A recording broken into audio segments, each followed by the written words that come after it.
یا دیگر انبیاء کرام نبی کریم صلی اللہ علیہ وسلم کے سے مانگتے تھے، اور باقاعدہ لوگوں نے تو نعتیں بنائی ہوئی ہیں الٹی سیدھی بالکل قرآن و حدیث کے خلاف، بالکل اسلام کے عقائد کے خلاف. شاہ مدینہ شاہ مدینہ سارے نبی تیرے در کے سوالی ہو. نبی تو اللہ کے در کے سوالی تھے. نبی کریم صلی اللہ علیہ وسلم خود اللہ سے مانگتے تھے. حضرت سلیمان علیہ السلام خود اللہ سے مانگتے تھے، اللہ سے. اور دیکھیں اللہ سے مانگا، بادشاہت ایسی مانگی جو اللہ کسی کو نہ دے، اور وہ دنیا مانگی، اور دنیا سے پہلے یہ مانگا کہ اللہ مجھے معاف کر دے. پتہ لگا دنیا سے پہلے دین کی اہمیت ہے. اے اللہ مجھے معاف کر دے، یعنی اصل چیز ہے کہ اللہ کی طرف سے مغفرت ہو، کمیوں کوتاہیوں کی معافی، درجات کی بلندی، اور پھر دنیا. پہلے دین اور پھر دنیا ہے. پتہ لگا انسان اللہ سے دنیا بھی مانگ سکتا ہے جب انسان اس کا شکریہ ادا کرے، اور یہ کوئی غلط نہیں ہے. حضرت سلیمان علیہ السلام نے اللہ سے مانگا، اللہ نے دیا، اور حضرت سلیمان علیہ السلام نے اس کا حق ادا کیا. اب حضرت سلیمان علیہ السلام نبی بھی ہیں اللہ نے سیدنا داؤد علیہ السلام کا وارث بھی بنایا، اللہ نے علم بھی دیا، فضل بھی دیا، اللہ نے بڑے سے بڑا مقام دیا دین کا دنیا کا. کون سا مقام ہے جو اللہ نے نہیں دیا؟ لیکن وہ بھی فوت ہوئے.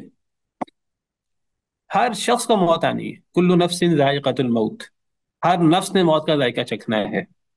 اللہ تعالیٰ فرماتے ہیں وَمَا جَعَلْنَا لِبَشَرٍ مِّن قَبْلِكَ الْخُلْدَ.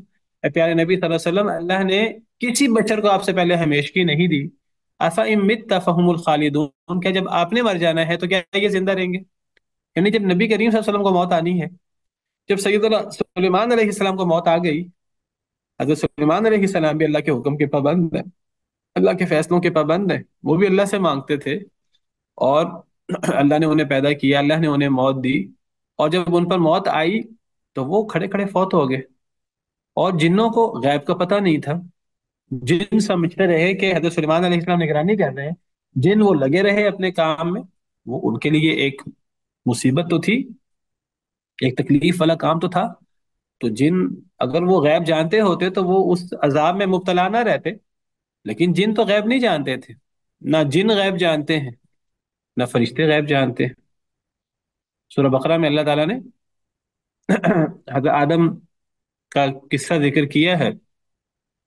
تو اس میں اللہ تعالیٰ نے حضرت آدم کو پیدا کرنے سے پہلے فرشتوں کے سامنے یہ بات رکھی کہ میں زمین میں ایک خلیفہ بنانے والا ہوں جو ایک دوسرے کا خلیفہ ہوگا. تو فرشتوں نے کہا ہے اللہ تعالیٰ یہ کسی نئی مخلوق کو پیدا کرنے کی کیا ضرورت ہے؟ آپ ان کو پیدا کریں گے، اختیار دیں گے، وہ زمین میں فساد کریں گے، قتل و غارت کریں گے، خون بہائیں گے. اور اگر وہ کوئی نیکی کریں گے، کوئی تسبیح کریں گے، تو تسبیح ہم بہت زیادہ کرتے ہیں، ہم ان سے زیادہ تسبیح کرتے ہیں، اور ہم خون بھی نہیں بہاتے، ہم گناہ بھی نہیں کرتے. وہ تو گناہ بھی کرے گا، اور اگر نیکی کرے گا تو نیکی بھی بہت تھوڑی کرے گا. تو اللہ نے اس وقت فرمایا کہ میں جانتا ہوں تم نہیں جانتے. پھر اللہ نے اس کو ثابت کیا کہ آدم کو پیدا کرنے کی اور انسانوں کو پیدا کرنے کی کیا ضرورت ہے. جب حضرت آدم کو اللہ نے پیدا فرمایا تو اللہ نے حضرت آدم کو کچھ چیزوں کے نام سکھائے. پھر اللہ نے فرشتوں سے کہا حضرت آدم کی فضیلت ثابت کرنے کے لیے کہ مجھے ان چیزوں کے نام بتاؤ. تو فرشتوں نے کیا کہا آگے سے؟ فرشتوں نے کہا انبئونی باسماء هؤلاء ان کنتم صادقین. فرشتوں نے کہا قالوا سبحانک لا علم لنا الا ما علمتنا. فرشتوں نے کہا اے اللہ آپ پاک ہیں، ہر عیب سے آپ پاک ہیں، باقی دنیا میں کوئی شخص بھی عیب سے پاک نہیں. لا علم لنا الا ما علمتنا، نہیں ہے ہمیں علم مگر وہی جو آپ نے ہمیں سکھایا. ہمارے پاس اس سے زیادہ علم ہے جو آپ نے ہمیں سکھایا ہو. تو ہمیں آپ نے ان چیزوں کے نام نہیں سکھائے. جب آپ نے ہمیں ان چیزوں کے نام نہیں سکھائے تو ہمیں ان چیزوں کے ناموں کا پتہ نہیں. لا علم لنا الا ما علمتنا انك انت العلیم الحکیم، بے شک آپ ہی ہر چیز کو جاننے والے ہیں اور حکمت والے ہیں. تو پھر اللہ نے فرمایا اے آدم آپ ان کو ان چیزوں کے ناموں کی خبر دیں. حضرت آدم نے جب ان چیزوں کے ناموں کی خبر دی تو اللہ نے پھر فرمایا الم اقل لکم انی اعلم غیب السماوات والارض، کیا میں نے تمہیں نہیں کہا تھا میں زمین و آسمان کا غیب جانتا ہوں، اور میں جانتا ہوں جو تم ظاہر کرتے تھے اور جو تم چھپاتے تھے. تو اللہ نے سیدنا آدم علیہ السلام کے پیدا کرنے کا مقصد بیان کیا، اور سیدنا آدم علیہ السلام کی فضیلت فرشتوں پر ثابت کی. اور اللہ نے ثابت کیا کہ فرشتوں کے پاس بھی غیب کا علم نہیں ہے.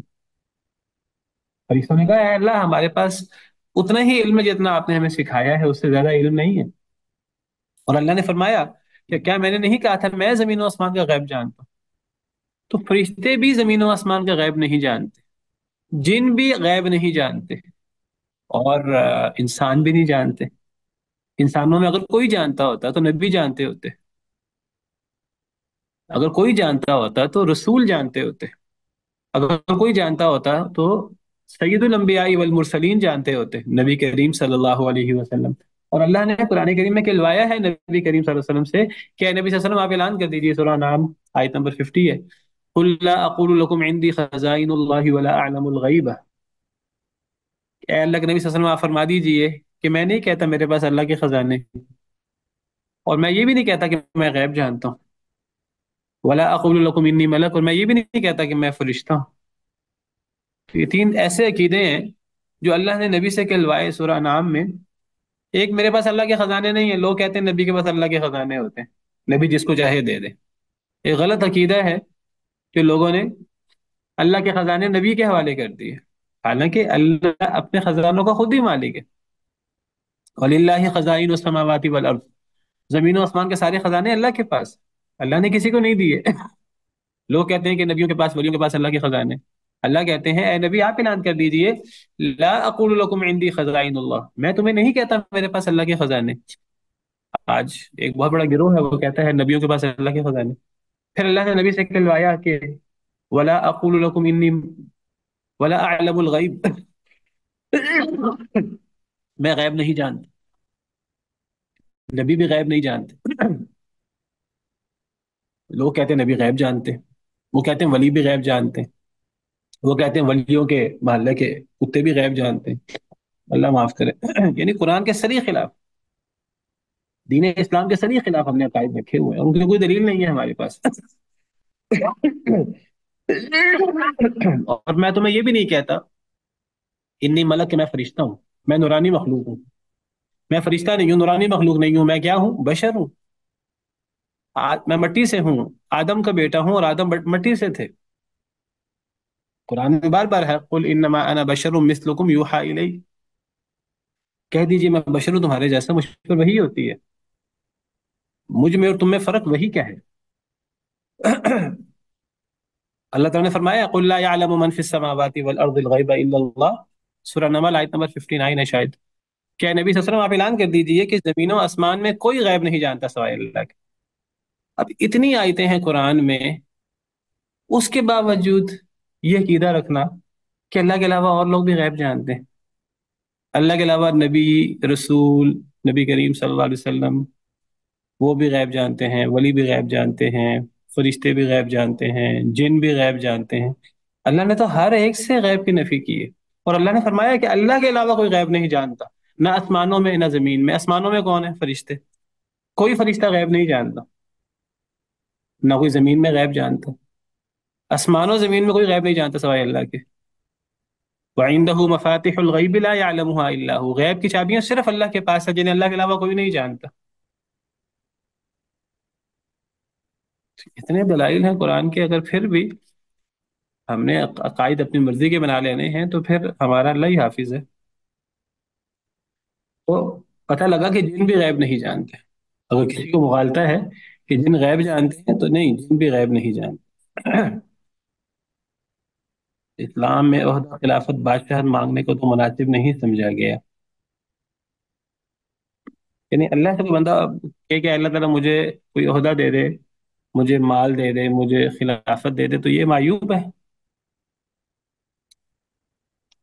جنہوں نے سوال کیا ہے۔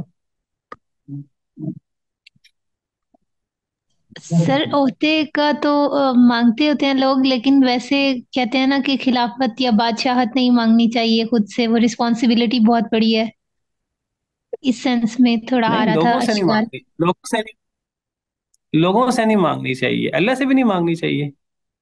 ایک بندہ کہ اللہ تعالیٰ مجھے رزق دے دے، اے اللہ مجھے فلاں عہدہ دے دے، اللہ سے بھی نہیں مانگنا چاہیے۔ سر اللہ سے تو مانگنا چاہیے نا۔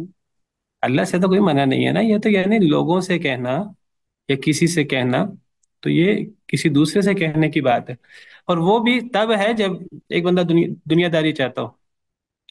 اگر ایسے حالات ہوں کہ کوئی ایسا عہدہ ہے، کوئی ایسا مرتبہ ہے کہ کوئی شخص بھی اس کا کیپیبل نہیں ہے، تو پھر انسان لوگوں سے بھی عہدہ مانگ سکتا ہے.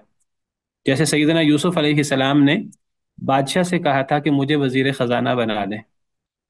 سورہ یوسف میں موجود ہے، حضرت یوسف نے فرمایا تھا قال اجعلنی علی خزائن الارض انی حفیظ علیم.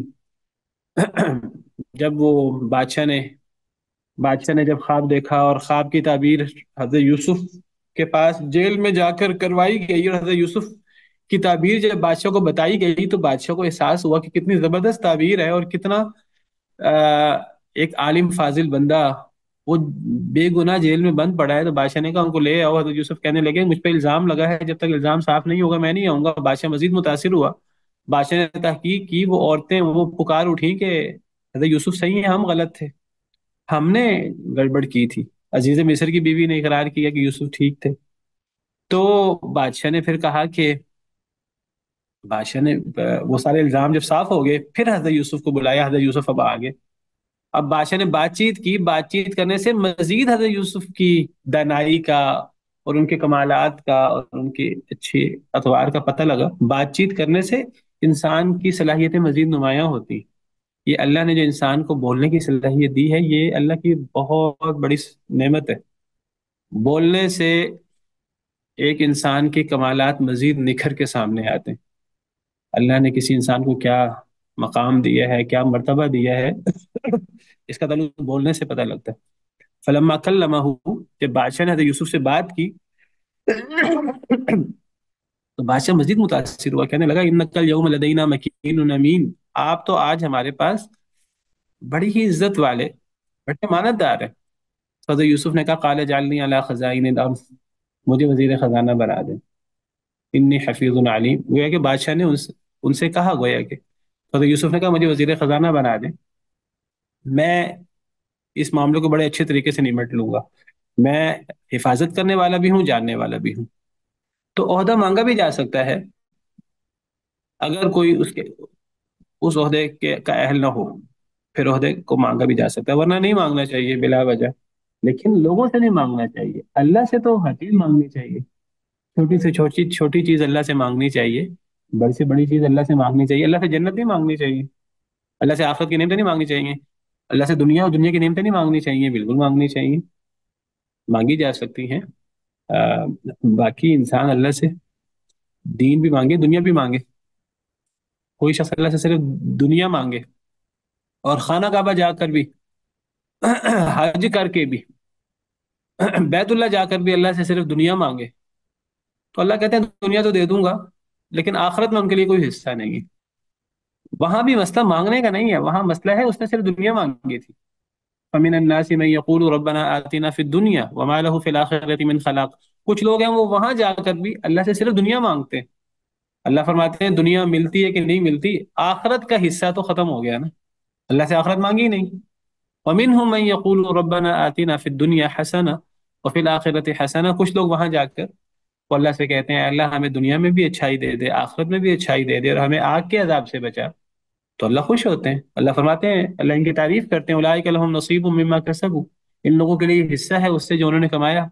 واللہ سریع الحساب، اللہ تعالیٰ بہت جلد حساب لینے والے ہیں. تو اللہ سے دنیا مانگی جا سکتی ہے، بالکل مانگی جا سکتی ہے. دنیا کی نعمتیں مانگی جا سکتی ہیں اگر آخرت بھی مانگی جائے. حضرت سلیمان علیہ السلام نے آخرت مانگی، رب اغفر لی، یہی تو میں نے واضح کیا. پہلے اللہ سے گناہوں کی معافی مانگی، پہلے دین مانگا، اور پھر اللہ سے جو ہے وہ بادشاہت مانگی. تو اللہ سے بادشاہت نہیں مانگنی تو کس سے مانگنی؟ کسی اور سے مانگنی ہے. ہاں، لوگوں سے عہدہ نہیں مانگنا چاہیے بلا وجہ. اگر ضرورت ہو تو لوگوں سے بھی مانگا جا سکتا ہے، جیسے میں نے آگے سامنے حضرت یوسف کا قصہ رکھا ہے. اللہ عالم. کلیئر ہے؟ جی سر، جزاک اللہ خیر. جی، اس کے بعد فرمایا لقد كان لسبأ في مسكنهم آية. البتہ تحقیق ہے سبا کے لیے ان کے مسکن میں آیا، نشانی بہت بڑی. سبا کے لیے، قوم سبا کے لیے ان کے مسکن میں، یعنی ان کے جہاں وہ رہتے تھے، مسکن اس میں ظرف ہے، مفعال کا وزن اس میں جگہ کا معنی ہوتا ہے. جیسے ہم کہتے ہیں سجدہ یسجد، سجدہ کرنا، تو مسجد، تو جب میم شروع میں آ جاتی ہے تو اس میں پھر اس کو اس میں ظرف کہتے ہیں، ظرف مکان، اس میں پھر جگہ کا معنی آ جاتا ہے، مسجد سجدہ کرنے کی جگہ، درس یدرسو پڑھنا، تو مدرس یا مدرسہ کا مطلب کیا ہوگا؟ پڑھنے کی جگہ، کتب یکتب لکھنا، تو مکتب یا مکتبہ کا مطلب کیا ہوگا؟ لکھنے کی جگہ، لائبریری تو اسی طرح سکن یسکنو کسی جگہ ٹھہرنا، اور مسکن ٹھہرنے کی جگہ غرب یغرب غریب، غروب ہونا، اور مغرب غروب ہونے کی جگہ، مشرق طلوع ہونے کی جگہ، تو یہ اس کو اس میں ظرف کہتے ہیں۔ تو مسکن رہنے کی جگہ، رہائش گاہ، شہر۔ البتہ تحقیق تھا قوم سبا کے لیے ان کی مسکن میں آیا بہت بڑی نشانی۔ قوم سبا، وہ قوم سبا جس کا ذکر سورہ نمل میں بھی آیا ہے پیچھے، سورہ نمل میں اللہ تعالیٰ نے سیدنا سلیمان علیہ السلام کا ذکر کیا، حضرت داؤد علیہ السلام کا، حضرت سلیمان علیہ السلام کا، اور کیسے حضرت سلیمان علیہ السلام چونٹیوں کی، پرندوں کی بولی سمجھتے تھے، اور اللہ نے کتنی نعمتیں دے رکھی تھی انہیں۔ تو وہ ہدہد وہ جو نہیں تھا، حضرت سلیمان علیہ السلام نے کہا ہدہد کدھر ہے، وہ کیوں غائب ہے؟ میں تو اس کو سزا دوں گا بہت زیادہ، یا ذبح ہی کر ڈالوں گا اگر وہ صحیح عذر پیش نہ کر سکے۔ تو ہدہد نے بتایا کہ میں تو سبا سے ایک خبر لایا ہوں، فمکث غیر بعید فقال احطت بما لم تحط به، کچھ ہی دیر گزری تھی کہ وہ ہدہد آ گیا، اور اس ہدہد نے کیا کہا؟ اس نے کہا کہ احطت بما لم تحط به، مجھے اس چیز کا پتہ لگا ہے جس کا آپ کو پتہ نہیں لگا۔ ابھی دیکھیے نا، عقیدے ہمیں قرآن سے سیکھنے چاہیے۔ ہم نے عقیدے جذبات سے سیکھتے ہیں، یہ ہم ایرو غیروں سے عقیدے سیکھتے ہیں الٹے سیدھے؟ قرآن سے عقیدہ سیکھنا چاہیے۔ قرآن ہمیں کیا عقیدہ سکھاتا ہے؟ سبا کے بارے میں قرآن کیا بتاتا ہے؟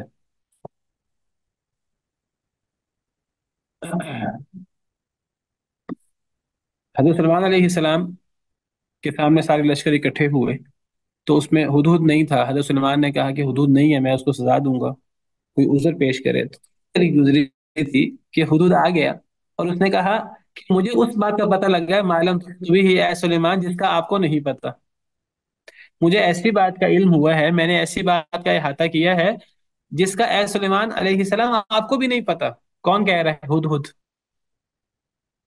ہدہد کہتا ہے اے سلیمان علیہ السلام، میں آ رہا تھا اڑتا ہوا، تو رستے میں ایک ایسی جگہ سے آیا ہوں اور مجھے وہاں سے ایسی بات کا پتہ لگا جس کا آپ کو بھی نہیں پتا۔